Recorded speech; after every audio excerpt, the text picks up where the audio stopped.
Because of this device, over 100 million cars were recalled. It affected multiple automakers and drove its manufacturer into bankruptcy.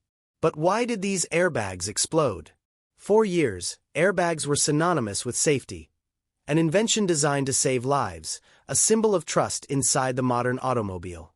But in the early 2000s, that protective shield turned into an invisible threat.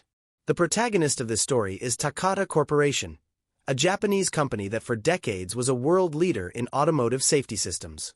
Its airbags were installed in millions of vehicles: Honda, Toyota, BMW, Ford, Nissan, Mazda, General Motors, Chrysler, and more. It all started with a technical decision: to replace guanidine nitrate, a stable but expensive compound, with ammonium nitrate, which was cheaper and more powerful. The problem was that ammonium nitrate is extremely sensitive to humidity and temperature changes. Over time, the compound could degrade and become unstable.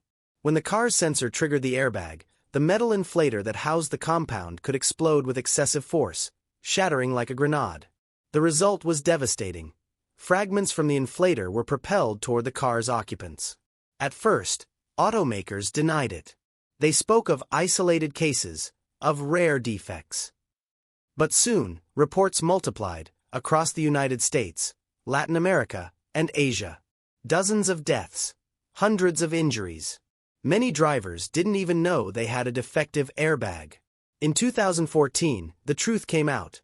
Takata had manipulated internal test data, hiding results that showed failures in the inflators. What followed was the largest recall in automotive history. More than 100 million airbags worldwide.